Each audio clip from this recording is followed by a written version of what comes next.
దేవుని నామానికి వందనాలు. ఈరోజు మనము నిర్గమకాండము 9వ అధ్యాయము మరి మిగిలిన భాగాన్ని మనము చూస్తాము. సో, ఇప్పటివరకు మరి మనం చూస్తూ వస్తున్న ఆ భాగాలు మనం ఆలోచించినట్లయితే, మరి ఎప్పుడైతే మరి దేవుడు ఒక ప్రణాళిక కలిగి మోషేను ఆ మండుచున్న పొదలో నుంచి మాట్లాడి, మోషేను పిలిచి, మరి మోషేను ఎక్విప్ చేసి, మరి ఫరో దగ్గరికి పంపిస్తాడో, ఫరో దగ్గరికి వెళ్ళగానే మరి ఫరో రిజెక్ట్ చేసి అదొక ఫెయిల్యూర్‌గా మిగిలిపోతది. ఇశ్రాయేల్ ప్రజలను ఇంకా బాధ పెడుతున్న ఆ పరిస్థితులు మరలా దేవుడు తనని దర్శించి మోషేతో మాట్లాడి, ఇశ్రాయేల్ ప్రజలతో మాట్లాడమన్నప్పుడు వారి యొక్క స్పందన మరి చాలా మరి చెప్పాలి అంటే వారి యొక్క మనసులో ఉన్న యొక్క భారాలను బట్టి ఆ మాట వినకపోవటం. అయితే దేవుడు ఒకటే చెప్తాడు, మరలా నువ్వు వెళ్లి ఫరో దగ్గరికి వెళ్లి మాట్లాడు. ఫరో అయితే నా మాట వినడు. అయితే నేను అయితే నా యొక్క చెయ్యి చాపి ఐగుప్తులో గొప్ప కార్యాలు, మహత్కార్యాలు, సూచక్రియలు నేను చేసి, గొప్ప తీర్పుల చేత నా యొక్క ప్రజలను ఇశ్రాయేలీయులను అక్కడి నుంచి విడిపిస్తానని దేవుడు మాట ఇస్తాడు. అక్కడ చెప్తూ ఉన్నప్పుడు ఇశ్రాయేల్ ప్రజలు మరి ఐగుప్తు దేశం నుంచి బయటికి వెళ్ళేటప్పుడు వారు దేవుడెవరో తెలుసుకుంటారు. ఐగుప్తీయులు తెలుసుకుంటారని దేవుడు చాలా స్పష్టముగా మరి 7వ అధ్యాయంలో మాట్లాడి పంపించినప్పుడు, దేవుడు మరి ఆయన ఇచ్చిన కృపను కాలదన్నుతున్న వారికి దేవుడు ఇంకనూ అవకాశాలిస్తా ఉంటాడు అనే దానికి మరి ఫరో యొక్క హృదయాన్ని, ఫరో యొక్క అవిధేయతను, ఫరో మాట వినకపోవటాన్ని ఇవన్నిటిని మనము చూస్తా ఉంటాం. దేవుడు ఒక్కొక్క తెగులు ఆయన అనుమతిస్తూ, ఒక్కొక్క తెగులు ఆ ప్రాంతంలో దేవుడు మరి కొన్ని ఆహ్, కొన్ని కొన్ని విషయాలను ఆయన అనుమతిస్తూ, ఆ ప్రాంతంలో ఆయన యొక్క శక్తి ఏమిటో, లేకుంటే యావత్ ప్రపంచము ఆయన యొక్క కంట్రోల్‌లో ఎవ్రీథింగ్ ఉన్నది అని ఐగుప్తు ప్రజలకు విస్పష్టముగా నిరూపిస్తూ, చూపిస్తూ వస్తూ ఉన్న ప్రతి సందర్భంలో కూడా ఫరో మరి తన యొక్క హృదయాన్ని కఠినపరుచుకుంటూ ఉన్నాడు. మొదటి తెగులు అనుమతించాడు. అయినప్పటికీ తన హృదయం మారలేదు. రెండవ తెగులు అనుమతించాడు. అయినప్పటికీ తన హృదయం మారలేదు. మూడవ తెగులు పేలు. అయినప్పటికీ తన హృదయం మారలేదు. మూడవ తెగులు తర్వాత నాలుగవ తెగులు రానే వచ్చింది. ఈగల గుంపు, బాధాకరమైన ఈగల గుంపు వచ్చినాయి. అయినప్పటికీ ఫరో యొక్క హృదయం మారలేదు. అయితే ఐదవ తెగులు అనుమతించేటప్పుడు దేవుడు మరలా ఇంకొకసారి ఫరోతో మాట్లాడటానికి మోషేని పంపిస్తాడు. ఒక హెచ్చరిక మరలా ఇస్తాడు. ఇచ్చి, "నువ్వు నా ప్రజలను గనక పంపించకపోతే, వారు నా ప్రజలు. నన్ను సేవించడానికి నువ్వు వారిని పంపించాలి. ఇంకెంతకాలం నువ్వు వారిని నిర్బంధిస్తావు" అని చాలా మరి క్లియర్‌గా, క్లియర్‌గా 9వ అధ్యాయం 2, 3 వచనాల్లో దేవుడు మాట్లాడుతూ ఉన్నప్పుడు, ఫరో ఆ మాటలు కూడా వినడు. చాలా స్పష్టంగా దేవుడు చెప్తాడు, "వాళ్ళు నా ప్రజలు. వాళ్ళు హెబ్రీల దేవుడినైన నేను మాట్లాడుతూ ఉన్నానంటే, యెహోవా ఎవడు" అని మాట్లాడిన ఆ వ్యక్తి. సో, మరలా దేవుడు ఆయన కృపను అనుగ్రహిస్తూ ఎంత కృప అంటే, మాట వినని వారి పట్ల మరి ఎంత కృపను చూపిస్తాడో మనము అర్థం చేసుకుంటా ఉన్నాం. ఫరోకి చెప్తాడు, "నువ్వు వారిని నువ్వు నిర్బంధిస్తే, ఇదిగో నీకు తీవ్రమైన హెచ్చరిక చేస్తా ఉన్నాను. నువ్వు ఏదైతే నీ యొక్క రెవెన్యూ జనరేషన్‌కి నువ్వు మరి ఆ రోజుల్లో లైవ్ స్టాక్ అనగా పశువులు, ఆవులు, ఎద్దులు, గేదెలు, మేకలు ఇవన్నీ కూడా వారి యొక్క ఆదాయము. మరి ఒక దేశం యొక్క ఆదాయాన్ని మరి పోల్చి చూడాలి అంటే అప్పట్లో మరి వీటి యొక్క సంపదను బట్టి, వీటి యొక్క సమృద్ధిని బట్టి మనం చెప్పవచ్చు. అయితే దేవుడు చాలా తీవ్రమైన హెచ్చరిక ఇచ్చాడు. "ఫరో, నువ్వు నా మాట వినట్లేదు. నువ్వెంతకాలం నిర్బంధిస్తావు? ఇదిగో చూడు, ఒకవేళ నువ్వు వినకపోతే ఈ తెగులు నేను ఈసారి అనుమతిస్తా ఉన్నాను. నువ్వు అనుమతించక నువ్వు గనక వింటే ఇవన్నీ జరగవు. వినకపోతే ఇవి జరుగుతాయని" దేవుడు స్పష్టంగా మాట్లాడాడు. అయితే దేవుడు ముందే చెప్పాడు, ఈ తెగులులో ఈ మరి పశువుల మీదకి గాని, జంతువుల మీదకి కానీ అనుమతించే ఈ తెగుల్లో ఇశ్రాయేలు దేశంలో ఉన్న ఒక్క పశువైనా కూడా చనిపోదు అని స్పష్టంగా దేవుడు చెప్పాడు. దేవుడు చాలా స్పష్టంగా మాట్లాడినట్లుగానే దేవుడు దాన్ని నిర్ణయించి తర్వాత రోజు ఆ కార్యమును జరిగించాడు. ఐగుప్తులో ఉన్న పశువులన్నీ చనిపోయాయి గానీ, మరి హెబ్రీల అనగా ఇశ్రాయేలు దేశంలో ఉన్న ఒక్క పశువు కూడా చనిపోలేదు.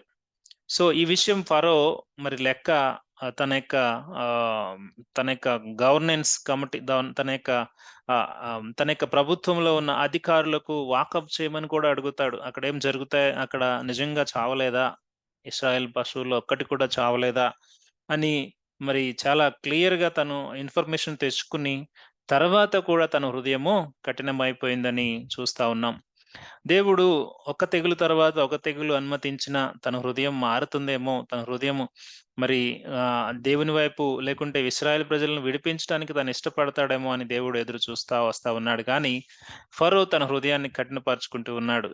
ఏ విధంగా అంటే తన యొక్క దేశం నాశనమయ్యేంతగా తన యొక్క హృదయాన్ని కఠినపరుచుకుంటూ ఉన్నాడు. తన యొక్క స్టాక్ అంతా తన దగ్గర ఉన్న పశువులన్నీ కూడా చనిపోవడానికి తను ఇష్టపడతా ఉన్నాడు.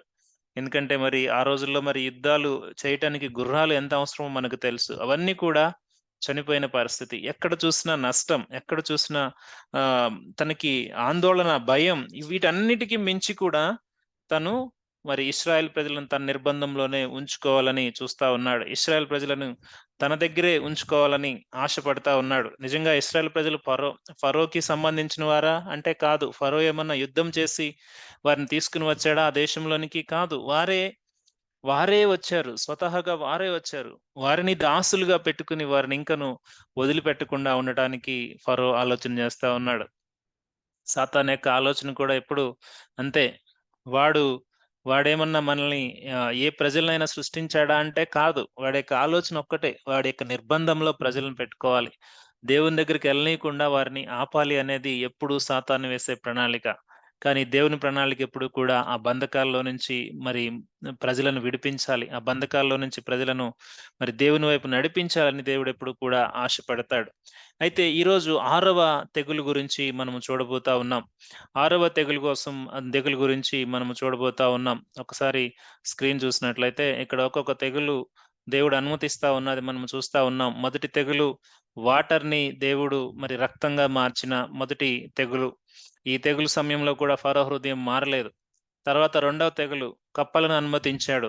ఈ కప్పలు మరి మొత్తం ఐగుప్తు ప్రాంతమంతా అవి విస్తారంగా మరి ఎక్కడ చూసినా అవే ఉన్నాయి. అయినప్పటికీ తన హృదయం మారలేదు. ఆ కప్పలైతే ఎప్పుడైతే తొలగిపోయాయో మోషే దేవుడిని వేడుకున్న తర్వాత తన హృదయం కఠినమైపోయింది. మూడవది ఆహ్, పేలు. పేలు లేదా ఇవి మిన్నల్లి లేకుంటే ఒక విధమైన బాధించే మరి ఇటువంటి ఇటువంటి లైస్‌ని ఇక్కడ దేవుడు అనుమతించినప్పుడు, అప్పుడు కూడా వారు మరి దేవుని వైపు చూడలేదు. తర్వాత ఈగలను అనుమతించాడు. బాధాకరమైన ఈగలు ఒక్కసారిగా వచ్చాయంట ఇవి మొత్తం. ఒక్కసారిగా వచ్చాయి. అప్పుడు దేవుని యొక్క మాట వినలేదు. కానీ ఎప్పుడైతే మోషే ప్రార్థన చేశాడో, ఒక్క ఈగ కూడా అక్కడ నిలవకుండా ఎళ్ళిపోయిందండి. అంటే దేవుని యొక్క మాటను సృష్టి అంతయు ఎలా వింటా ఉన్నాయో మనము దేవునికి సృష్టి మీద ఎంత కంట్రోల్ ఉందో దేవుడు చూపిస్తా ఉన్నాడు. అంత మాత్రమే కాదు. ఒక్కొక్క తెగులు వెనకాల ఐగుప్తీయులు ఆరాధించే దేవతల మీద నమ్మకం కూడా ఉంది. దాని మీద దేవుని యొక్క కంట్రోల్ ఏంటో ఆ ప్రజలకు చూపిస్తా ఉన్నాడు. సో, ఇప్పుడు మనము ఆలోచించిన రీతిగా ఈ లైవ్ స్టాక్ మీద ఒక తెగులు దేవుడు అనుమతించాడు. ఎక్కడియి అక్కడ చనిపోయున్నాయి. ఎక్కడియి అక్కడ చనిపోయున్నాయి. దేవుడు స్పష్టంగా చెప్పాడు. పొలములో ఉన్న లైవ్ స్టాక్ మొత్తం చనిపోతది. సో, ఆ విధంగా ఐదో తెగులు అనుమతించినప్పుడు మరి ఇక్కడున్న లైవ్ స్టాక్ మొత్తం చనిపోయింది. సో, ఇప్పుడు దేవుడు అనుమతిస్తా ఉన్నాడు. ఈ 6వ తెగులు అనుమతించేటప్పుడు దేవుడు ఎటువంటి హెచ్చరిక ఇవ్వలేదు. ఎటువంటి హెచ్చరిక ఎందుకు ఇవ్వలేదని మనం అనుకోవచ్చు. దేవుడు మరి న్యాయముగానే ఏదైనా అనుమతిస్తాడు. ఒక వ్యక్తి తను తను తప్పు చేస్తూ ఉన్నాడని తెలిసినప్పుడు తనకి ఇవ్వాల్సిన ఇవ్వాల్సిన కాషన్స్ అనగా హెచ్చరికలు ఇస్తూ ఉన్నప్పుడు తను విననప్పుడు తీర్పు తీర్పు పంపించడం అనేది అది న్యాయమే. సో, అయితే ఇప్పుడు ఆ విషయాన్ని మనము చూడబోతా ఉన్నాం. చూస్తే గనక 9వ అధ్యాయము 8-12 వచనాలు ఒకసారి మనము చూస్తే, "కాగా యెహోవా మీరు మీ పిడికిళ్ళ నిండా ఆవపు బుగ్గి తీసుకొనుడి. మోషే ఫరో కన్నులెదుట ఆకాశం వైపు దాన్ని చల్లవలెను.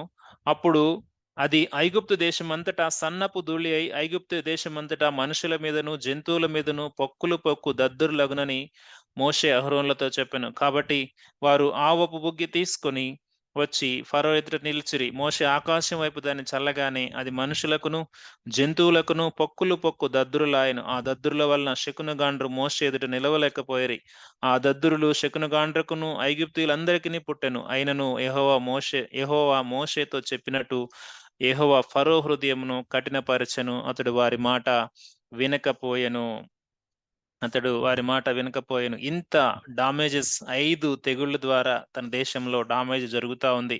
ఇంకా దాని యొక్క తీవ్రత పెరుగుతూనే ఉంది గానీ తగ్గలేదు. అయితే దేవుడు ఇప్పుడు 6వ తెగులు అనుమతించాడు. వితౌట్ వార్నింగ్ దేవుడు చెప్తా ఉన్నాడు. ఫరో దగ్గరికి వెళ్లి ఆ దేశపు ధూళిని కొంచెం సన్నపు ధూళిని పట్టుకుని ఆకాశం వైపు చల్లితే అది ఏమవుతుందంట? ఆ యొక్క ఆ యొక్క ఆవపు బుగ్గి తీసుకుని ఆకాశం వైపు చల్లితే అదేమవుతుందంటే సన్నని ధూళి అయి అది ఐగుప్తు దేశమంతటా మనుషుల మీదను, జంతువుల మీదను పొక్కుర్లు దద్దుర్లవును. దేవుడు దేన్నైనా వాడుకుని ఆయన కార్యము చేయగలడు. ఆయన రాళ్లను వాడుకోగలడు. ఆవపు బుగ్గిని వాడుకోగలడు. ప్రతిది కూడా ఆయన, ఆయన యొక్క సర్వశక్తిమంతంలో ప్రతిది కూడా ఆయన యొక్క పని చేయటానికి ఆయన ఇష్టపడుతున్నది. ఆయన పని చేయడానికి అవి ఇష్టపడుతూ ఉన్నాయి. అందుకే సృష్టి అంతయు ఆయనకు లోబడుతూ ఉన్నది అనే మాటను మనం ఎప్పుడూ జ్ఞాపకం చేసుకోవాలి. ఈ సృష్టి మీద అధికారం ఆయనది. ఈ సృష్టి మీద సార్వభౌమత్వం ఆయనది. ఈ సృష్టిని నిర్మించినదే ఆయన. ఆయనకవి స్వేచ్ఛగా ప్రతిది కూడా లోబడతాయి. ఆయన చెప్పిన మాటకు ఆ మాటలో శక్తి ఉంది. ఆ మాటలో శక్తి ఉంది. ఆ మాట ఏదైనా చేయగలదు ఆయన చిత్తంలో. చూడండి చిన్న ఆవపు బుగ్గి మోషే చెప్పినట్టుగా వారు ఫరో ఎదుట మోషే తీసుకొని వచ్చి ఫరో ఎదుట నిలిచి ఆకాశం వైపు చల్లగానే అవి మనుషులకు, జంతువులకు సో, ఇందాక మరి జంతువులన్నీ చనిపోయాయి గదా! 5వ తెగుల్లో. కానీ మరి ఇక్కడ జంతువులకు మళ్ళా ఎలా వచ్చాయి అని మనం ఆలోచన చేస్తే, దేవుడు స్పష్టంగా చెప్పాడు 4 తెగులు అనుమతించేటప్పుడు పొలములో ఉన్న జంతువులని చెప్పాడు. దేవుడెంత న్యాయవంతుడంటే ఆయన చెప్పిన మాట చెప్పినట్టుగానే ఆయన చేసే దేవుడు. సో, ఇప్పుడు ఇంతకుముందు 5వ తెగుల్లో పొలంలో ఉన్నయి చనిపోయినియి. ఇంట్లో ఉన్న జంతువులు అలాగే ఉన్నాయి. ఇంట్లో ఉన్న జంతువుల మీద ఇప్పుడేమైంది? పొక్కులు, దద్దుర్లు స్టార్ట్ అయినాయి. అవి ఎటువంటి ఆహ్, పొక్కులంటే బాధపెట్టు పొక్కులు అని అక్కడ రాయబడి ఉంది. అవి బాధపెట్టు పొక్కులు జంతువుల మీద దేవుడు చెప్పినట్టుగా శకునగాండ్రు మోషే ఎదుట నిలవబడకపోయిరి. ఆహ్ అది మనుషులకును, జంతువులను పొక్కు దద్దుర్లాయెను. ఆ దద్దుర్ల వలన శకునగాండ్రు మోషే ఎదుట నిలవలేకపోయిరి. ఇవి ఎట్లాగా స్టార్ట్ అయ్యాయంటే చిన్నగా అవి స్టార్ట్ అయ్యి అది ఆహ్, చెప్పాలి అంటే అది ఒక కైండ్ ఆఫ్ అదొక బాయిల్స్ లాగా తయారైపోయి వాళ్ళందరిని ఎంతో ఇబ్బంది పెట్టేస్తున్నాయి. అవి కేవలం మనుషులకే కాదు జంతువులకు కూడా. సో, ఇటువంటి బాధాకరమైన తెగులు వాళ్ళంతకు ముందు ఎప్పుడు చూడకపోయుండొచ్చు. ఇటువంటి తెగులు ఆళ్ళింతకు ముందు ఎప్పుడు కూడా చూడకపోయుండొచ్చు. వాళ్ళ యొక్క విశ్వాసం ఏమిటంటే, వాళ్ళు ఈ తెగులు ద్వారా దేవుడు వాళ్ళ యొక్క మరి స్వస్థతకు మరి ఒక దేవుడిని పెట్టుకున్నారంట వాళ్ళు. ఇటువంటి పొక్కులు, దద్దుర్లు లేకుంటే ఏదైనా అనారోగ్యమొస్తే అనారోగ్యానికి ఒక దేవుడు, మరి వాటర్‌కి ఒక దేవుడు, ఆకాశానికి ఒక దేవుడు, చెప్పాలి అంటే సింహాసనాలకి ఒక దేవుడు. వాళ్ళు ఒక్కొక్క దానికి, ఒక్కొక్క ప్రాంతానికి ఒక్కొక్క దేవుడు. మరి ఎన్ని మాయా రూపాలు వాళ్ళు సృష్టించుకున్నారో తెలీదు. అప్పట్లోనే మరి ఇవన్నీ ప్రజల మీద ప్రభావితం చేసినియేమో, ఇప్పటికి అదే అజ్ఞానంలో జనులు కొనసాగుతా ఉన్నారు. ప్రాబబ్లీ వాళ్ళ యొక్క దేవుడు మరి మెడిసిన్‌గా ఒక దేవుడిని పెట్టుకున్నారంట. ఆ దేవుని మీద దేవుని యొక్క కంట్రోల్ ఏంటో మరి వీళ్ళకి చూపించటానికి దేవుడు స్పష్టంగా ఈ తెగులును అనుమతించాడు. ఇది అందరి మీద దేవుడు అనుమతించాడు. అయితే ఈవెన్ శకునగాండ్రు కూడా మోషే ఎదుట నిలవలేకపోయిరి అని ఎందుకు అక్కడ రాయబడి ఉన్నదంటే, శకునగాండ్రు అంటే ఫరో ఆవరణంలో ఉన్న వారందరూ కూడా వైద్యులు. వైద్యులు ఏం జేయాలి? వైద్యులు అనారోగ్యానికి రోగం ఇవ్వాలి. మరి వైద్యుడే రోగం పాలైతే అనారోగ్యంలో ఉన్నవారికి ఎవరు మెడిసిన్ ఇస్తారు? సో, వైద్యుడే తనను తాను బాగు చేసుకోలేని పరిస్థితిలో ఉంటే, అనారోగ్యంలో ఉన్న వీరందరికీ ఎవరు మెడిసిన్ ఇస్తారు? ఎవ్వరూ ఇవ్వలేరు. సో, అందుకే దేవుడు స్పష్టముగా, స్పష్టముగా వారి మీద కూడా తన యొక్క కంట్రోల్ ఏమిటో ప్రతి ఒక్కరి మీద వారి యొక్క దేవుని వారి ఫరో ప్రతి ఒక్కరి మీద దేవుని యొక్క కంట్రోల్ ఏమిటో మనము చూస్తా ఉన్నాం. చాలా స్పష్టంగా చూస్తా ఉన్నాం. మరి ఈ ఈ సమయంలో కూడా ఈ సమయంలో కూడా మరి ఫరో మరలా బతిమిలాడటం, మోషే ప్రార్థన చేయటం, మరి దేవుడు ఆ యొక్క దద్దురుల నుంచి, ఆ బాధపెట్టే దద్దురుల నుంచి, ఆ యొక్క ఇబ్బందికరమైన పరిస్థితి నుంచి దేవుడు వారిని విడిపించటం మనం చూస్తా ఉన్నాం. సో, విడిపించగానే వెంటనే ఇక్కడ 12వ వచనంలో రాయబడిన మాట, "అయినను యెహోవా మోషేతో చెప్పినట్లు యెహోవా ఫరో హృదయమును కఠినపరచెను." ఇక్కడ చాలా మరి ఇది మనం మరలా చదువుకుంటే ఇప్పటివరకు 5 తెగుళ్ల సమయంలో ఫరో కఠినపరుచుకున్నాడు. 6వ తెగులు సమయంలో దేవుడు కఠినపరిచాడంట. యెహోవా మోషేతో చెప్పినట్లు యెహోవా ఫరో హృదయమును కఠినపరచెను. ఇప్పటివరకు 6 టైమ్స్ తను దేవుని దగ్గర మరి ఆ ఉపశమనం కోసం ప్రార్థన చేయటం, అది రాంగానే ఆ యొక్క రిలీఫ్ రాంగానే కఠినపరుచుకోవటం, ప్రామిస్ ఇవ్వటం, ఆ ప్రామిస్ మీద నిలబడకపోవటం. ఇదిగో అగత్యముగా మీరు వెళ్ళిపోతారు అని చెప్తాడు. కప్పలు తొలగించగానే, కప్పలు తొలగక ముందు, కప్పలు తొలగిన తర్వాత తన యొక్క హృదయాన్ని మార్చుకుంటాడు. అలాగే బాధాకరమైన ఈగలు 5వ తెగుల్లో వచ్చినప్పుడు మిమ్మల్ని నేను పంపించేస్తాను అంటాడు. ఆ ప్రామిస్ మీద తను నిలవబడడు. ఇప్పుడు 6వ సమయంలో కూడా తను రిక్వెస్ట్ చేసుంటాడు. దేవుడు దానికి రిలీఫ్ ఇచ్చాడు. అయితే తను నిలవబడలేదు. దేవుడే తన హృదయాన్ని కఠినపరిచాడు అనే మాటను ఇక్కడ మనము చూస్తా ఉన్నాం. ఇంతకుముందు మరి ప్రతి ఒక్క రిఫరెన్స్‌లో మనం చూస్తే తను కఠినపరుచుకున్నాడు గానీ, ఇప్పుడు దేవుడు కఠినపరిచాడు. నిజానికి దేవుడు కఠినపరచటానికి మరి అది దేవుని యొక్క చిత్తమా? ఫరో హృదయం కఠినపరచబడటం అంటే కాదు. ఎందుకంటే ఫరో తన సొంత చిత్తాన్ని చేయటానికి ఇష్టపడతా ఉన్నాడు. తన యొక్క ఇగో లేకుంటే తన యొక్క అధికారము, లేకుంటే తను సాతాను బంధితుడై, ఆ విధముగా ఎగనెస్ట్‌గా వెళ్ళటానికి ఇష్టపడుతూ ఉన్నప్పుడు, సత్యానికి వ్యతిరేకంగా తన కళ్ళ ముందు అన్నీ కనబడతా ఉన్నాయి. మొదటగా తనకి తెలియకపోవచ్చు. కానీ ఒక్కొక్క తెగులు దేశం మీద వస్తూ ఉన్నప్పుడు, మోషే ప్రార్థన చేస్తూ ఉన్నప్పుడు, దేవుడు దాన్ని రిలీవ్ చేస్తూ ఉన్నప్పుడు, తన యొక్క జ్ఞానము కొంచెం కూడా ఈ విధముగా ఇటువైపు వచ్చి ఆలోచించడానికి తన హృదయాన్ని సిద్ధపరచుకోలా. సత్యం వైపు రావడానికి ఇష్టపడలా. అందుకే మనము చదివాం 2వ దెసలోనిక పత్రికలో, సత్యము వైపు చూడకుండా ఉన్నవారిని భ్రష్టత్వానికి దేవుడు అనుమతిస్తాడు అని. సో, ఇప్పుడు ఆ భ్రష్టత్వంలోనే ఫరో జీవిస్తా ఉన్నాడు గనుక, దేవుడు తన హృదయాన్ని కఠినపరుస్తూ ఉన్నాడు. దేవుడు తన హృదయాన్ని కఠినపరుస్తూ ఉన్నాడు. దేవుడు, దేవుడు చేశాడు అంటే తను, తను దానికి అంగీకరిస్తా ఉన్నాడు గాబట్టి దేవుడు దాన్ని ఆమోదిస్తా ఉన్నాడు. సో, ఎన్ని సార్లు చెప్పినా వినని వారికి హఠాత్తుగా నాశనం వస్తుంది అని ఫరో ఎన్ని సార్లు చెప్పినా వినని కారణాన్ని బట్టి మరి రాబోయే ఆ ఒక ఉగ్రత సిద్ధంగా ఉంది. ఈ 6వ తెగులు ద్వారా ఈ 6వ తెగులు ద్వారా దేవుడు చెప్పకనే చెప్పాడు. ఇప్పటివరకు మనుషుల మీద అటాక్ అవ్వలేదు. ఈ మొదటి 5 తెగుల్స్‌లో మనుషులకు అనారోగ్యం వచ్చే విధంగా ఇప్పటి వరకు అటాక్ అవ్వలేదు. అనగా చూడండి, ప్రతి తెగుల్లో కూడా దేవుడు సృష్టిలో ఉన్న వాటిని నీళ్లను వాడుకొని మొదటి తెగులు, కప్పలను వాడుకొని రెండవ తెగులు, మూడవ తెగులు, ఈ యొక్క పేలు లేదా మిన్నల్ని వాడి, తర్వాత ఇక్కడ ఈగలను వాడి, ఐదో తెగుల్లో జంతువుల మీద ఈ విధముగా వచ్చాయే గానీ డైరెక్ట్‌గా హ్యూమన్ మీద అటాక్ ఇక్కడ చూపిస్తా ఉన్నాడు. తీవ్రతరమైన పరిస్థితి. ఈ పరిస్థితిలో కూడా తను వినకపోతే నెక్స్ట్ తను డిస్ట్రక్షన్‌కే వెళ్ళబోతా ఉన్నాడు. 10వ తెగుల్లో తనకి జరిగేది ఏమిటంటే మరణం. అది చాలా భయంకరంగా ఐగుప్తు దేశాన్ని కబళించి వేస్తది. సో, ఫరో తన హృదయాన్ని కఠినపరుచుకుంటూనే ఉన్నాడు. దేవుడు తనని ఆమోదిస్తా ఉన్నాడు.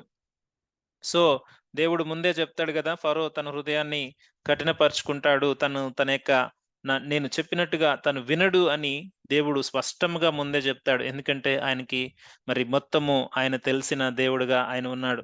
అయితే ఫరో హృదయం కఠినపరుచుకున్నాడు మోషేతో చెప్పినట్లుగా. సో, ఇప్పుడు దేవుడు ఇంకొక వార్నింగ్ ఇస్తా ఉన్నాడు. ఇంకొక వార్నింగ్ ఇస్తా ఉన్నాడు. అసలు మామూలుగా మనము ఆలోచన జేస్తే ఇన్ని సార్లు వార్నింగ్ ఇవ్వాలా? ఒక్కసారి మాట వినని వ్యక్తికి ఇన్ని సార్లు వార్నింగ్ ఎందుకివ్వాలి? ఇన్ని సార్లు హెచ్చరికలు ఎందుకు చేయాలి? ఇన్ని సార్లు ఎందుకు బుజ్జగించాలి? లేకుంటే ఎన్ని సార్లు ఎందుకు సమయం వృధా చేయాలి అని మనం ఆలోచన చేస్తాం. సో, దేవుడు ఎంత కరుణామయుడో, దేవుడు ఎంత కృప చూపేవాడో, దేవుడు ఎంత అవకాశాలిచ్చే దేవుడో, ఎన్ని సార్లు అవకాశాలిస్తాడు అంటే ఆయన ఏ ఒక్కరు నశించటం ఆయనకిష్టం లేక ప్రతి ఒక్కరికి ఆయన అవకాశాలిచ్చే దేవుడు. ఫరో యొక్క జీవితంలో ఆయన ఇస్తున్న అవకాశాలను మన యొక్క జీవితంలో గనక మనం ఒక్కసారి బేరీజు వేసుకుంటే, సమస్య వచ్చినప్పుడు దేవా అంటాము. సమస్య విడిచి మరి రిలీఫ్ రాంగానే మన హృదయం కఠినపరుచుకుంటాం. కఠినపరుచుకోవటం అంటే ఏమీ లేదండి. దేవుని మాట వినకపోవటమే. కఠినపరుచుకోవటం అంటే ఏమీ లేదు. దేవుడు చెప్పినట్టు చేయకపోవటమే. కఠినపరుచుకోవటం అంటే ఇంకేదో మనము వ్యతిరేకంగా చేస్తున్నామని కాదు. చెప్పింది చేయకపోవటమే ఆజ్ఞ అతిక్రమమే పాపము. అది మనము చెయ్యము. చాలు. దేవుని దగ్గరికి వచ్చినప్పుడు ఎంతో సంతోషంగా మనం వాగ్దానం చేస్తాం.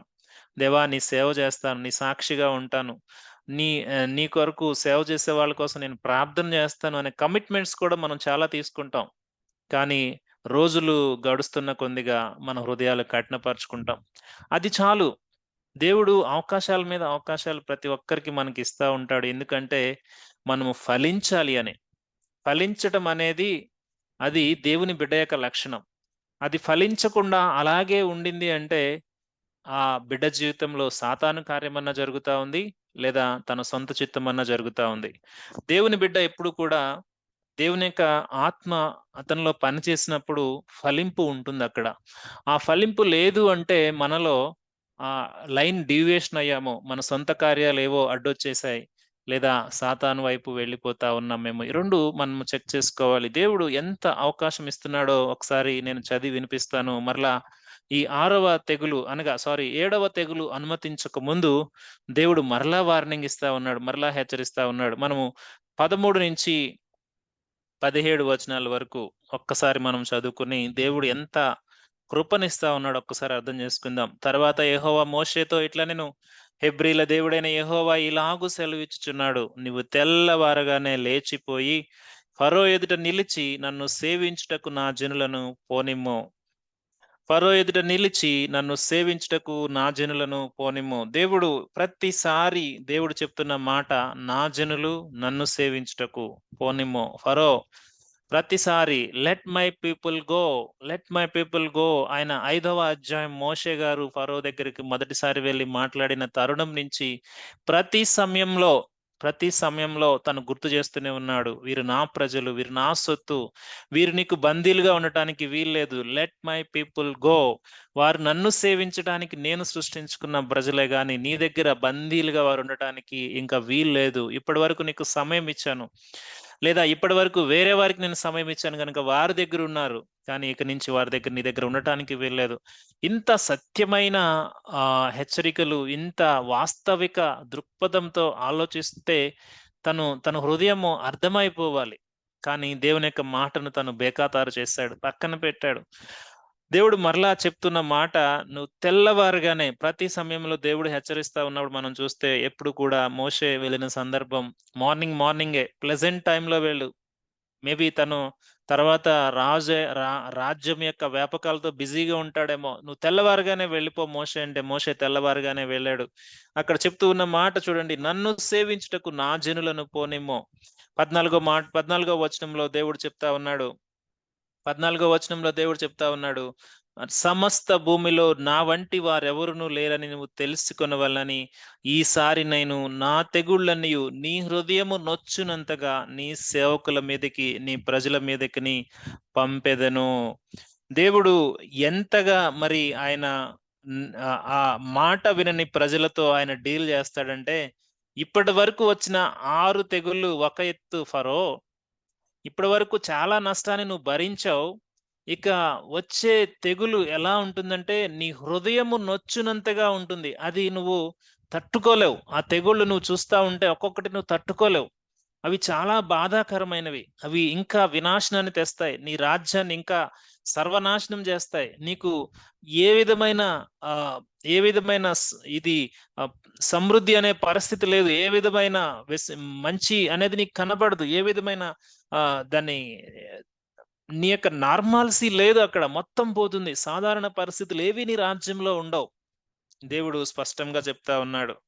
దేవుడెప్పుడు కూడా దేవుడెప్పుడు కూడా చెప్పేదేమిటంటే, ప్రతి నేషన్‌ని అనగా ప్రతి దేశాన్ని ఆయన సక్రమంగా తీర్పులు తీర్చే దేవుడు. ఏ దేశాన్ని కూడా దేవుడు అన్యాయంగా ఈ దేశం మీదకి తీర్పు తీర్చాడు అనడానికి లేదు. మనకి మరి చరిత్రలో రాయబడిన దేవుని యొక్క వాక్యంలో రాయబడిన మాటలు చూసినా, చరిత్రలో ఉన్న వాటిని చూసినా, దేవుడు ఏదైనా కూడా న్యాయంగానే ఆయన తీర్పు తీర్చిన దేవుడుగా ఆయన ఉన్నాడు. సో, దేవుడు ఇంకొక మాట అంటా ఉన్నాడు. "There is no one like the lord god." నా వంటి వారు, నా వంటి వారు ఇంకెవ్వరూ లేరు. "There is no one like you O lord." So, దేవుని వంటి వారు ఇంకెవ్వరూ లేరు అని దేవుడే చెప్తా ఉన్నాడు. నా వంటి వారు ఎవ్వరూ లేరని నువ్వు తెలుసుకోవాలి. నువ్వు తెలుసుకున్నట్లు నీ హృదయము ఆహ్, ఆహ్, నీ హృదయము కంపించే విధముగా ఈ యొక్క తెగుళ్ళన్నీ ఉంటాయి అని దేవుడు స్పష్టంగా చెప్తా ఉన్నాడు. నిజమే గదా! దేవుని వంటి వారు ఇంకెవ్వరూ లేరు. సో, 8వ అధ్యాయం 10వ వచనంలో కూడా మోషే అంటాడు. అందుకతడు మా దేవుడైన యెహోవా వంటి వారు ఎవ్వరునూ లేరు అని నువ్వు తెలుసుకున్నట్లు నీ మాట చొప్పున జరుగును. అక్కడ కప్పల గురించి ప్రార్థన చేయమన్నప్పుడు మోషే అంటాడు, మా దేవుడు వంటి వారు ఎవ్వరూ లేరని నువ్వు తెలుసుకున్నట్లు నీ మాట చొప్పున జరుగుతది. ఏంటంటే నువ్వు ప్రార్థన చేయమన్నావు గదా! నేను ప్రార్థన చేస్తాను. నా దేవుడే వాటిని తీసివేస్తాడు. నా దేవుడు వంటి వారు ఎవరు లేరు. మనము ఆలోచన చేస్తే ఎన్ని కీర్తనలున్నాయో ఆయన వంటి వారు వేల్పులలో ఆయన వంటి వారు ఎవరు లేరు. ఎన్ని మాయారూపాలు ఈ లోకంలో మనుషులను ఆహ్, చెప్పాలి అంటే అజ్ఞానంలో ముంచివేస్తా ఉన్నాయో. నిజమైన వెలుగు దగ్గరికి రానీయకుండా మిటుకుమంటున్న చిన్న చిన్న మిణుకు పురుగులు ఆ చీకట్లో అవి కనపడి అవే మనుషులను అజ్ఞానంలో వారి జీవితాలను పాడు చేసి చివరికి నరకాని వైపు నడిపిస్తా ఉన్నాయి. మనము ఎన్నో కీర్తనలు ఎన్నో చూస్తా ఉన్నాం. చాలా రిఫరెన్సెస్ ఉన్నాయి. మీరు నోట్ చేసుకోగలిగితే చూడండి, యెషయా గ్రంథము 46వ అధ్యాయం 9వ వచనం, కీర్తనలు 86వ అధ్యాయం 9వ వచనం, మొదటి దినవృత్తాంతములు 17వ అధ్యాయం 20వ వచనం, అలాగే మొదటి రాజులు 8వ అధ్యాయం 38వ వచనం, రెండవ సమూయేలు 7వ అధ్యాయం 22వ వచనం. ఇలాగ చెప్పుకుంటూ పోతే దేవుని యొక్క దేవుని గురించి ఆరాధిస్తా ఉన్నప్పుడు భక్తులు మాట్లాడుతున్న మాట, అయ్యా! నీ వంటి వారు ఎవరూ లేరు. సమస్త దేవతల కంటే నువ్వే గొప్పవాడవు. భూజనులందరూ నీ నామాన్ని తెలుసుకోవాలి. అంత గొప్ప నామాన్ని తెలుసుకోవాలి అని దేవుణ్ణి స్తుతిస్తున్న మాటలు మనము చూస్తా ఉన్నాం. అయితే దేవుడు చెప్తా ఉన్నాడు, నా ప్రజలను సేవించుటకు పోనివ్వు ఫరో. నా వంటి వారు ఎవ్వరూ లేరని నువ్వు తెలుసుకున్నట్లు నీ హృదయము కంపించే విధంగా వచ్చే తెగుళ్ళు ఉన్నాయి. ఆలోచించు. నేను నీకు మరలా ప్రేమతో వార్నింగ్ ఇస్తా ఉన్నాను. దేవుడు ప్రేమతో మాట్లాడితే ఏమంటా ఉన్నాడో తెలుసా? 15వ వచనంలో, భూమి మీద నుండకుండా నువ్వు నశించునట్లు నేను నా చెయ్యి చాపి ఉంటి నిన్నును నీ జనులను తెగులుతో కొట్టివేసియుందును. దేవుడేమంటా ఉన్నాడో తెలుసా? ఆయన కోపాన్ని అణుచుకుంటూ, ఇప్పటి వరకు మనం అంటాం గదా! నేను ఒకవేళ కొడితే ఈ పాటికి నువ్వు చచ్చిపోయి ఉండేవాడు అని. మామూలుగా ఎవరైనా మనము డిస్కషన్‌లో మాట్లాడుతూ ఉంటాం. నేను గనక చెయ్యి వేయలేదు గాబట్టి నువ్విప్పుడు ఇంకా ఉన్నావు. లేదు అంటే నువ్వు, నువ్వు ఈ పాటికి నాశనం అయిపోయి ఉండేవాడు. దేవుడు ఇలాగే మాట్లాడుతా ఉన్నాడు. నా చెయ్యి చాపి ఉంటినేని, ఒకవేళ నా చెయ్యి చాపి ఉంటే ఈ పాటికి నీ జనులు తెగులుతో చచ్చిపోయి ఉండేవారు ఫరో. ఇంతకంటే తీవ్రమైన వార్నింగ్ ఏముంటుందండి? ఇంత తీవ్రమైన వార్నింగ్ ఇస్తా ఉన్నా తన హృదయాన్ని కుంటూనే ఉన్నాడు. ఎంతగా దేవుడు కృప చూపుతున్నాడో చూడండి. మాట వినని వారి పక్షాన, ఈ మాట ఎప్పుడు మనం జ్ఞాపకం చేసుకోవాలి. ఎస్పెషల్లీ హృదయాలను కఠినపరుచుకునే వారి పక్షాన, వారితోనే దేవుడు మాట్లాడుతున్న మాట ఏమిటంటే, ఎంతకాలం నేను భరించాలి? ఎంతకాలము, ఒకవేళ ఈ పాటికి నా కోపాన్ని నేను అణుచుకోకుండా ఉండినట్లయితే ఈ పాటికి తెగుళ్ళతో నాశనం చేసి ఉండేవాడిని. కానీ నువ్వు అర్థం చేసుకోవట్లేదు ఫరో. ఇప్పటికైనా అర్థం చేసుకో. ఇప్పటికైనా నీ హృదయం, ఆ కఠినమైన హృదయాన్ని మార్చు అని దేవుడు మాట్లాడుతూ ఉన్నాడు. బహుశా ఇది ఆత్మీయంగా మన యొక్క జీవితాలకు మరి ఫరో జీవితాన్ని ఎప్పుడు దగ్గరగా పెట్టుకోవాలి. ఎందుకంటే మనము వింటానంటాము, వినము. దేవుని మాట ఎప్పుడు వింటామంటే బాధలు, కష్టాలు వచ్చినప్పుడు వింటానని వాగ్దానాలు చేస్తాం. ప్రామిసులు చేస్తాం దేవుని సన్నిధిలో. ఏదైనా కష్టమొస్తే ప్రామిస్ చేస్తాం. న్యూ ఇయర్ రాంగానే ప్రామిస్ చేస్తాం. ఎందుకంటే మనకంతా బాగుండాలి, అంతా మంచిగుండాలని. సరే, దేవుడు దయదలిచి కొంచెం మంచిగా చేయంగానే, కొంచెం మనల్ని అభివృద్ధి పరచగానే, లేకుంటే లోకంలో కొంచెం ఆశీర్వాదం, ఆరోగ్యం రాంగానే దేవుడు మనకు కనపడడు. ఎంత అవిధేయత మన హృదయాల మీద చుట్టుకొని ఉంటుందో. దేవుడు అంటా ఉన్నాడు, చాలు ఫరో, ఇప్పటివరకు 6 తెగులు నేను అనుమతించాను. ఇప్పటికైనా మారు. ఇప్పటికైనా నీకు అవకాశం ఇస్తా ఉన్నాను. ఏంటంటే, ఏంటంటే, ఒకవేళ నేను ఈ పాటికి అంత దయదలచకపోతే ఈ పాటికి నువ్వు నశించిపోయి ఉండేది. ఐగుప్తు ప్రజలు నశించిపోయి ఉండేవారు ఫరో. ఒక్కసారి ఆలోచన చెయ్యి. ఒక్కసారి ఆలోచన చెయ్యి అని దేవుడు మాట్లాడుతూ, ఇంకొక మాట మాట్లాడుతా ఉన్నాడు చూడండి. 16వ వచనంలో 16వ వచనంలో దేవుడు మాట్లాడుతూ ఏమంటూ ఉన్నాడో తెలుసా? 16వ వచనంలో దేవుడు ఏమంటున్నాడో తెలుసా? నా బలమును నీకు చూపునట్లు భూలోకమంతటా నా నామమును ప్రచురము చేయనట్లు ఇందుకే నేను నిన్ను నియమించితిని. నీవు ఇంకా నా ప్రజలను పోనీయనొల్లక వారి మీద అతిశయపడుచున్నావు. అబ్బా! దేవుడు తన అంతరంగాన్ని ఎరిగిన దేవుడు ఎంతగా తన తన యొక్క స్థితి ఉండిందంటే, ఒక పక్కన ఇంత నష్టం జరుగుతూ ఉన్నా తన హృదయము ఏ విధంగా అతిశయపడుతూ ఉందంట, వీళ్ళని నా దగ్గర బందీలుగా పెట్టుకున్నాను. వీళ్ళని నేను పంపించకుండా నా యొక్క దాస్యంలోనే వారు ఉండాలి. ఇదే ఆలోచనతో ఫరో ఉన్నాడు. దేవుడంటా ఉన్నాడు, "నువ్వు పంపించవు గదా! నా బలము లోకమంతటా ప్రచురమవుతది.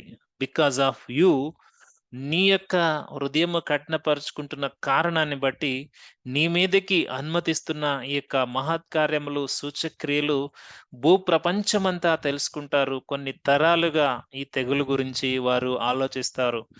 నీ వలన నా నామము మహిమపరచబడపోతా ఉంది. నువ్వు వినట్లేదు. నువ్వు అతిశయపడతా ఉన్నావు.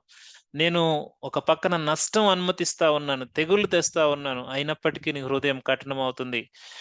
ఇంకొక పక్క హెచ్చరిస్తూ ఉన్నాను. అయినప్పటికీ నీ హృదయం కఠినమవుతుంది. చూడు, చూడు ఇప్పుడు నిన్ను నీ వలన నా నామం మహిమపరచబడతా ఉంది. దేవుడు ఆయన ఆయన ఆయన నరుల నరుల యొక్క ఆగ్రహమును బట్టి కూడా ఆయన స్థుతి నొందే దేవుడని దేవుని యొక్క వాక్యం సెలవిస్తుంది. కొన్ని కొన్ని సార్లు మనం అనుకోవచ్చు, వీరు మాట వినని వారి వలన కూడా దేవుని యొక్క నామానికి మహిమ వస్తదా అంటే, యెస్, వస్తది. ఫరో వలన దేవుని యొక్క నామానికి మహిమ వచ్చింది. ఏ విధంగా తెలుసా? ఫరో ఫరో దేవుని యొక్క మాట వినని కారణాన్ని బట్టి ఆనాడు ఐగుప్తీయులు ఆ 10వ తెగులు జరగగానే తెలుసుకున్నారు దేవుని యొక్క శక్తి ఇంకెంత గొప్పదో. ప్రతి తెగుల్లో కూడా వారు ఆలోచన చేస్తూనే ఉన్నారు. ప్రతి తెగుల్లో కూడా వారు భయపడుతూనే ఉన్నారు. కానీ ఆ చివరి తెగులు వచ్చినప్పుడు వారే ఇశ్రాయేలు ప్రజలను త్రోలివేశారంట. ఆ వాక్యం దేవుని యొక్క వాక్యంలో ఆ మాట రాయబడి ఉంది. సో, దేవుని నామము ఎలా ఘనపరచబడుతదంటే ఇటువంటి వారి వలన ఘనపరచబడతది. ఇటువంటి వారి వలన ఘనపరచబడతది. అందుకే రోమాపత్రిక 9వ అధ్యాయంలో ఇదే మాటను పౌలు మరలా చెప్తాడు. రోమాపత్రిక 9వ అధ్యాయం 17వ వచనంలో, మరియు లేఖనం ఫరోతో ఇలాగు చెప్పెను. నేను నీయందు నా బలము చూపుటకు, నా నామము భూలోకమంతటా ప్రచురమగుటకు అందునిమిత్తమే నిన్ను నియమించితిని. దేవుడంటాడు, ఫరో నా దాసుడు. చూడండి, అంటే దేవునికి వ్యతిరేకంగా ఉన్న వాళ్ళని ద్వారా కూడా దేవుని యొక్క నామము ఘనపరచబడతది. అయితే వ్యతిరేకంగా ఉన్నవారు లాస్ అవుతారు. వ్యతిరేకంగా ఉన్నవారు నష్టపోతారు. వ్యతిరేకంగా ఉన్నవారు భయంకరమైన ఈ పరిస్థితులకు లోనవుతారు. కానీ దేవుడు వారిని వాడుకొని కూడా దేవుని యొక్క నామం ఘనపరచబడతది. నెబుకద్నెజర్ నా దాసుడు అంటూ ఉన్నాడు దేవుడు. నెబుకద్నెజర్ ద్వారా దేవుని యొక్క నామం ఘనపరచబడింది. అలాగే కోరేషు ద్వారా దేవుని యొక్క నామం ఘనపరచబడింది. కోరేషు నా యొక్క దాసుడు అని దేవుడు స్పష్టంగా చెప్తాడు. ఈ విధంగా మనం ఆలోచన చేస్తే దేవుడు ఆయా అన్య రాజులను వాడుకొని కూడా ఆయన నామము ఘనపరుచుకున్నాడు. సో, ప్రాముఖ్యంగా మనము చూస్తే ఈ విధంగా విరోధముగా ఉన్న వారి యొక్క జీవితాల ద్వారా కూడా దేవుని యొక్క వాక్యం సెలవిస్తా ఉంది. కీర్తనల గ్రంథము 76వ అధ్యాయం 10వ వచనంలో, ఆ నరుల ఆగ్రహం మీద కూడా ఆయన స్తుతి నొందుతూ ఉన్నాడంట. ఒక్కసారి ఆ మాట చూద్దాం. 76వ అధ్యాయము కీర్తనల గ్రంథము 76వ అధ్యాయం 10వ వచనం, నరుల ఆగ్రహము నిన్ను స్తుతించును, ఆగ్రహ శేషమును నువ్వు ధరించుకుందువు.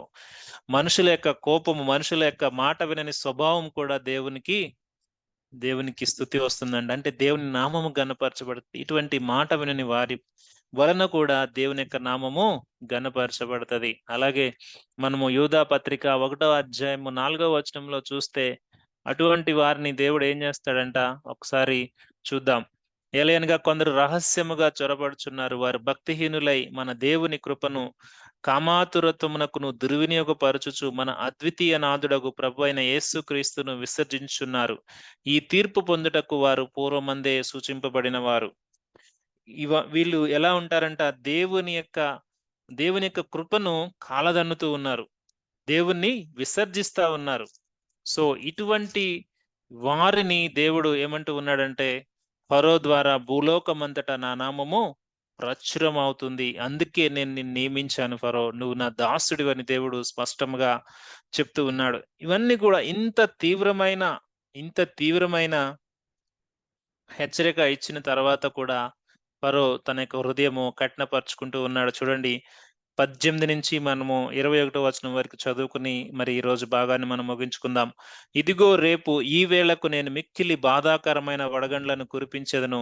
ఐగుప్తు రాజ్యము స్థాపించిన దినం మొదలుకొని ఇది వరకు అందులో అట్టి వడగండ్లు పడలేదు. కాబట్టి నీవు ఇప్పుడు పంపి నీ పశువులను పొలములలో నీకు కలిగినది యావత్తును త్వరగా భద్రము చేయము. ఇంటికి రప్పింపబడక పొలములో ఉండు ప్రతి మనుషుని మీదను జంతువు మీదను వడగండ్లు కురియును. అప్పుడు అవి చచ్చునని చెప్పుమనెను. ఫరో సేవకులలో యెహోవా మాటకు భయపడినవాడు తన సేవకులను తన పశువులను ఇండ్లలోనికి త్వరగా రప్పించెను. అయితే యెహోవా మాట లక్ష్యపెట్టని వాడు తన పనివారిని తన పశువులను పొలములో ఉండనిచ్చెను. దేవుడు ఎంత కృప కలిగిన దేవుడో మరలా ఇంకొకసారి దేవుడు చూపిస్తా ఉన్నాడు, మాట్లాడుతా ఉన్నాడు. ఇంత హెచ్చరించినప్పటికీ కూడా తన హృదయం మారలేదంట. తన హృదయము ఓకే. ఇంత హెచ్చరించినా కూడా తన హృదయం మారలేదు. దేవుడు చెప్తూ ఉన్నాడు, ఎంతగా చెప్తూ ఉన్నాడంటే, నీ హృదయము కంపించిపోతది ఫరో వచ్చే తెగుళ్ళు. నువ్వు నా మాట విను. నీ పాటికి నేను నిన్ను చంపేసి ఉండేవాడిని. నీ జనులందరిని చంపేసి ఉండేవాడిని. అయినప్పటికీ నువ్వు వినలేదు. ఇప్పుడైనా విను. ఇప్పుడు నువ్వు వినకపోతే, నా జనుల మీద అతిశయపడితే, నీ ద్వారా నేను నా నామాన్ని ఘనపరుచుకుంటావని ఇంత దేవుడు ఎంతగా ఆయనకి మరి హెచ్చరిస్తూ, బోధిస్తూ, చక్కగా, చక్కగా వివరించి చెప్తూ ఉన్నప్పటికీ కూడా తన హృదయం మారలేదు. అయితే దేవుడు, సరే నువ్వు వినలేదు గదా! మరి ఇదన్నా చక్కబెట్టుకో అని మరలా చెప్పాడు. ఏంటంటే తెలుసా? పొలంలో ఉన్న పశువులు, సేవకులు, మరి మనుషులు ఎవరెవరైతే బయటున్నారో వాళ్ళందరినీ త్వరగా ఇంట్లోనికి వచ్చేలాగా భద్రం చేసుకో. ఎందుకంటే ఆ వడగళ్ళ వాన లేకుంటే ఆ పిడుగులు, వడగళ్ళు కలిసి వచ్చే వాన అది ఐగుప్తు దేశము, రాజ్యము స్థాపించిన అప్పటి నుంచి ఎప్పుడు కూడా అటువంటి వానను మీరు చూడలేదు. అది చూడబోతా ఉన్నారు. ఇప్పటివరకు దేవుడు భూమి మీద ఉన్న వాటిని ఉపయోగించి ఆయన ఆయన తెగుళ్ళు అనుమతిస్తే, ఇప్పుడు ఆకాశం మీద ఆయన యొక్క కంట్రోల్, ఆయన యొక్క శక్తి, ఆయన యొక్క సార్వభౌమత్వం ఎలా ఉందో ఆయన చూపించబోతా ఉన్నాడు. అందుకే దేవుడు మరలా సరే నువ్వు నా మాట వింటలేదు. ఇప్పటి వరకు లాస్ అయ్యావు. చాలా లాస్ అయ్యావు. ఈ మాటన్నా వినయ్యా పొరో అంటే, ఆ మాట కూడా మరి విన్నాడో లేదో తెలీదు. కానీ అక్కడ రాయబడిన మాట ఏమిటంటే, దేవుని మాట లక్ష్యపెట్టిన వాడు త్వరగా తీసుకొని వెళ్లి భద్రం చేసుకున్నాడంట. ఆ మాటను లక్ష్యపెట్టని వాళ్ళు అలాగే వదిలేశారు. ఆ యొక్క వడగళ్ళతో కూడిన పిడుగుల వాన. దాని గురించి మరి మనం వచ్చే సెషన్‌లో చూడబోతా ఉన్నాం. ఎంత తీవ్రమైన తెగులు దేవుడు అనుమతించాడంటే, దాన్ని తట్టుకునే శక్తి ఏ నరుడికి లేదు. ఆయన యొక్క ఆయన యొక్క ఉగ్రత దిగినప్పుడు తట్టుకునే శక్తి ఏ నరుడికి లేదు. దేవుడెప్పుడు కూడా ఆయన ప్రతిసారి కూడా ప్రేమామయుడై మన జీవితాలకు దగ్గరగా ఆయన వచ్చి, మన కంఠంలో ఇంకా ఊపిరి ఉండంగానే మనం సరిచేసుకోవాలని ఆయన ఇష్టపడే దేవుడు. ఫరోకే ఈ మాటలు అనుకుంటే ఒక విధంగా మనం వేరే అర్థంలోనికి వెళ్ళిపోయినట్లే. ఇది కేవలం ఫరో కోసమే రాయబడిన మాటలు కాదు.